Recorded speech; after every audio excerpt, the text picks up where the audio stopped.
Evening, everybody. Thank you so much Okay. for listening to us here at Real Pineapple. I'm here with the pride of Ireland himself, Colin. Colin, how you doing, sir? I'm doing so good, thank you. And I'm here with the pride of Boise, Idaho, Scott. Scott, how you doing, man? If our audience knows anything about me, it's that I'm definitely from Idaho. Like, if they don't remember one single thing about me, they'll know for sure where I was from. We have a, Well, we have a big following in Idaho, so we have to give a shout out that they have a Right. representative in our.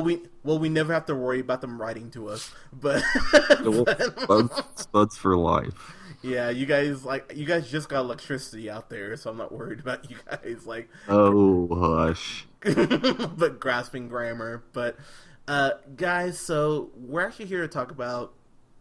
So I gotta admit, man, like I was off this week, like as far as reviews and everything. I was in a bad mood all week, and it was a sad week, man. We lost uh someone that for me honestly was an inspiration. We lost David Bowie, and then we lost fucking Alan Rickman. We lost fucking Alan Rickman, both of them to cancer. I'm like, god damn it, like this was a bad week for celebrities dying, man. It's Yeah, just I love Alan Rickman. so. I mean, so I kind of want to jump in here for Alan Rickman. So, what kind of pisses me off about Alan Rickman is that everyone. No. Hear me out. Like, hear me out. It's like. So what's pissing me off is that everyone is like, "Oh my God, Snape died." I'm like, you realize this dude did a lot more shit than just the Harry Potter movies, right? Like the fact that no one points first to Hans Gruber for Die Hard kind of irritates me because it's like you clearly didn't like know this guy as an actor. Like Yeah, but how much? Hans Gruber was an enemy. Like Snape was like a character that people watched through like an entire series of like Harry Potter films. No, I mean I get that, but like when the way I kind of dissect it is people are kind of like, well, Snape was like the only thing he kind of did of value, and that kind of pisses me off because I would put him as Dr. Lazarus in Galaxy Quest above Snape because I love Galaxy Quest so much. I just watched that on Thursday. And I think Galaxy Quest might be one of my favorite comedies of all time. The line alone where he's like, "You broke the ship. You broke the bloody ship." I was like, this is wonderful. I love this movie so much. And then of course in one of he played oh god, I'm gonna butcher this. Metatron, I want to believe is how you say it, in Dogma, which I think is one of Kevin Smith's like most underrated movies.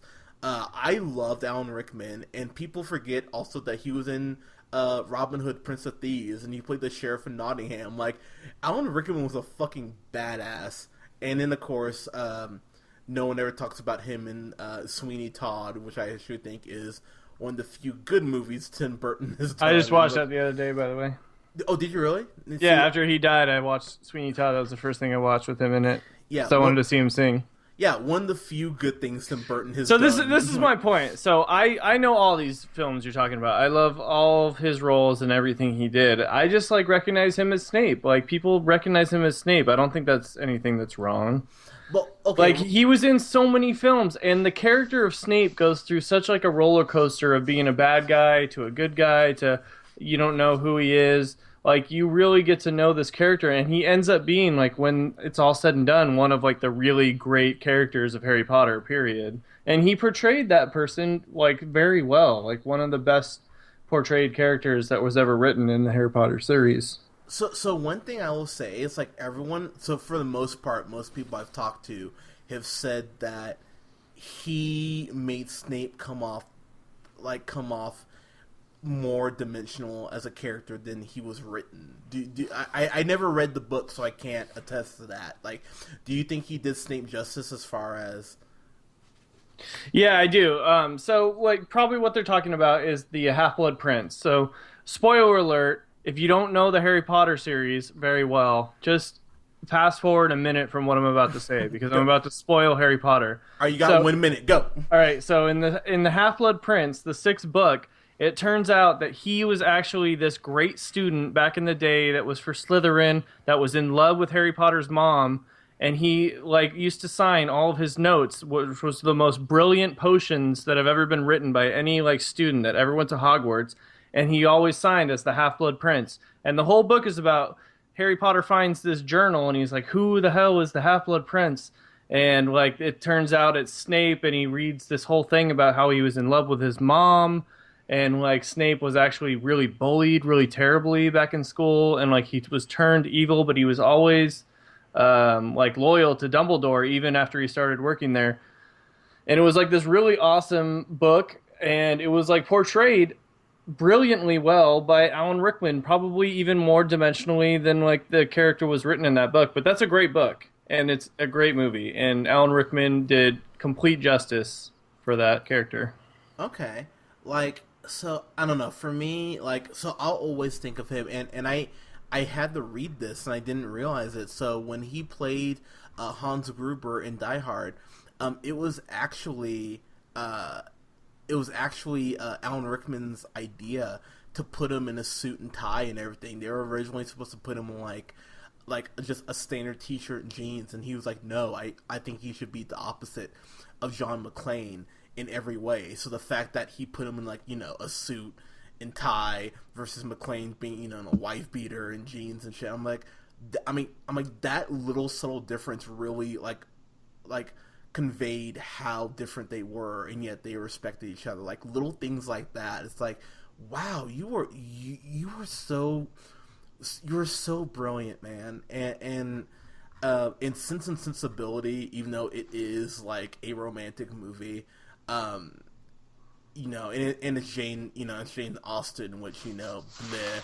But I'm sorry, like it's Jane Austen. Girls are gross. I know, God, you just want to put up fried green tomatoes while you're at it, but Alan Rickman was really fantastic in that movie. Like that's how good Alan Rickman was. He could literally be in the Jane Austen novel, like movie adaptation, and still be great in it. And in Love Actually, which I totally forgot he was in, I'm like, oh my God, that's right. Like Alan Rickman was incredible, and. Yeah.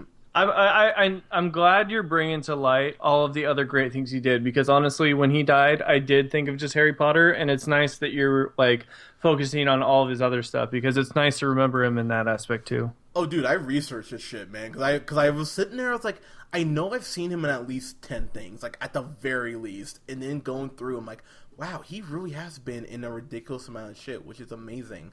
And he's always good, huh? He's always just like spot on, like.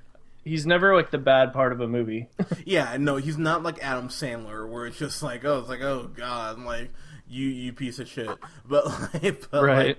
But you know, he was amazing in pretty much everything he did, and I just it breaks my heart because I mean, you know, and even Alice in Wonderland, which is not a good movie, but he was good as a caterpillar in it just because it's Alan fucking Rickman. Right, you're right. Like if you like anything about that movie, it's Alan Rickman. Yeah, like it's just most of it's really bad, but no, most of it is like horrendous.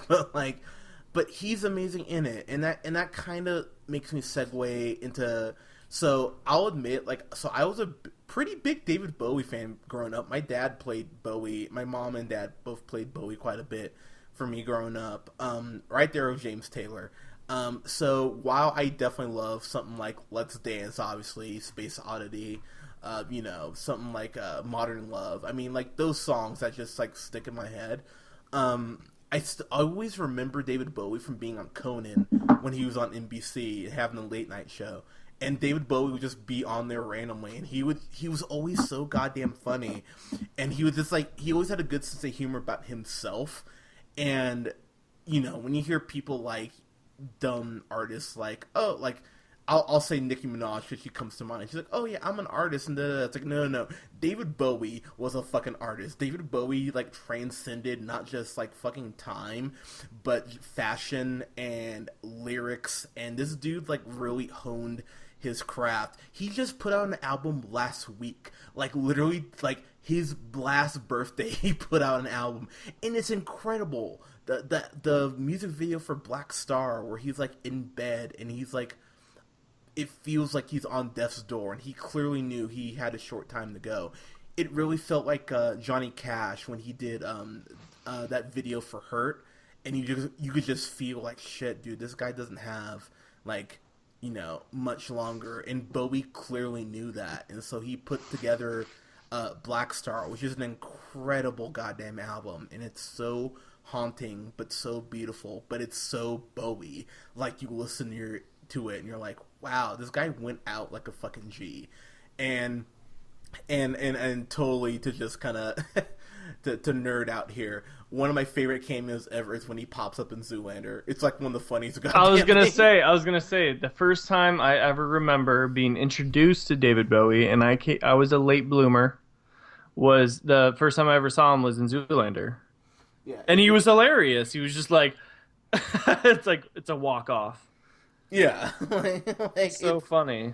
it's so goddamn funny, and you're just like, wow, like David Bowie just popped up, and just like he only has a couple lines, just like, all right, walk off, old school rules. But even when you Yeah. see him, it's like David Bowie look clean as hell, fucking dressed to the nine because he's David fucking Bowie, in Right. like a nice suit and shit. I'm like, oh my god, this guy's a fucking G. Like, So you know when I first got obsessed with David Bowie, and I did have a period of time where I like that's all I listened to was all his old stuff.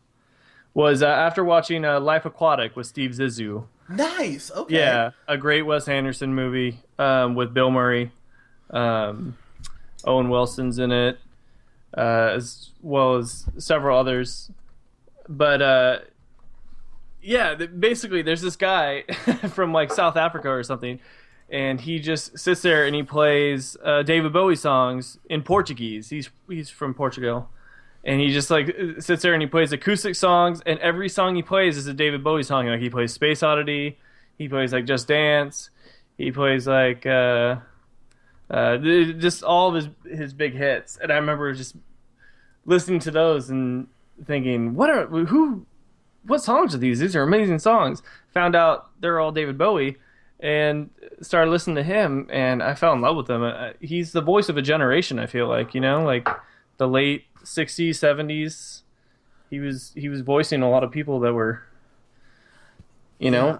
ready No, for change and culture and different ways of thinking in America. He was awesome. He was revolutionary. yeah, and one of those fixtures, like the fixture of glam rock.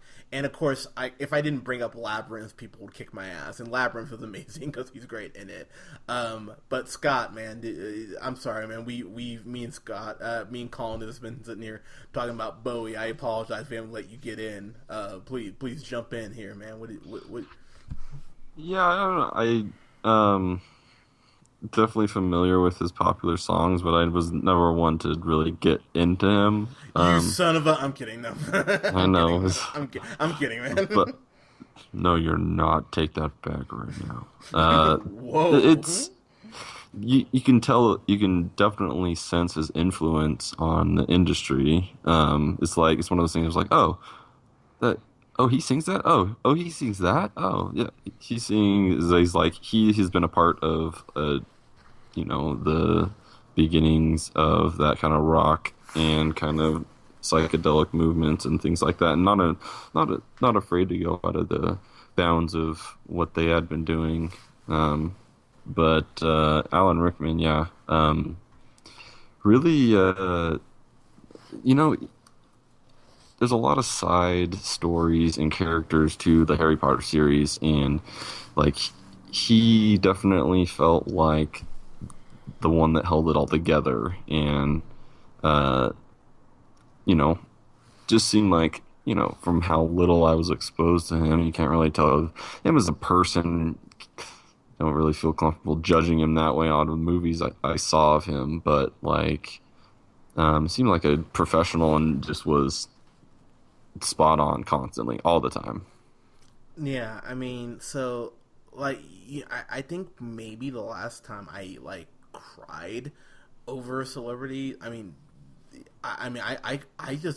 wept. I couldn't believe how just sad I was. I was like, God fucking damn it! And this is bullshit that we lost not only David Bowie but Alan Rickman in the same goddamn week. I mean, seriously, like, what the hell? And Cantor is an asshole. It's just like, really? I mean, you know, I felt so bad, and I feel so bad for David Bowie's wife, and I cannot think of her goddamn name off the top of my head, and I'm totally I trying. think it's Mrs. Bowie. Goddamn. We Um, should try and like start a fundraiser to make a giant banner and put it at the side of like one of the tallest buildings in Seattle, and it just says "fuck you, cancer." yeah, I think people would be all about that. yeah. Let's start a GoFundMe. Angie, that was it. Yeah, oh no, not Angie. Iman, that's it. Iman, that's it. Yeah. She and dude, we have to talk about the fact that I know Dave Bowie, I believe, had 2 kids. I believe has a wife and not a wife, but I believe has a daughter and a son. Duncan Jones, who ended up directing Moon, which is one of my favorite sci-fi movies like ever. I love Moon so much, and he's doing Warcraft, by the way, which I hope is good. But it just sucks. It's one of those things, and I know this is a lesser known name, but for me, being the Disney fan I am, Brian Bedford, he was the guy who actually was the voice of Robin Hood in the Disney cartoon movie. He died this week. It's just like, god damn it, like He had a great voice. he really did. I was like, no. Those are one of those old classic voices that just are solid, just such a solid voice. Yeah, legitimately one of my favorite Disney movies. So it's been a rough week, honestly, for celebrities leaving us. And It's been a super bummer. Yeah, that's honestly like the best way to put it. I mean, Big time bummer. yeah. So I mean, my heart goes out to David Bowie and his family, and to Alan Rickman and his family. I know Here. that there's been an insane amount of Twitter support and everything for these two leaving us, which there should be. It breaks my heart though for these people. And so I mean, us here at the Real Pineapple, we share nothing but respect for you guys. I watched Galaxy Quest on Friday, and I had a good cry because I love Galaxy Quest so much, and I've been listening to Bowie's album here for the last few days. So rest in peace. You guys were horribly inspirational. And can I just say, David Bowie, what a fucking fashion icon. Like, Lady Gaga has been such a ripoff, or trying to be a ripoff. Yeah. Like when I saw Poker Face, She better dedicate her career to him. seriously, when I saw Poker Face, I was like, oh, fuck you. I was like, I know that makeup, you asshole. But yeah, guys. So share with us your favorite Bowie or Alan Rickman, your memories of these two. You can follow us here on SoundCloud. Guys, thank you so much for listening. We really appreciate it. We'll have new stuff for you guys this week. And guys, have a good night. All right, peace. Peace.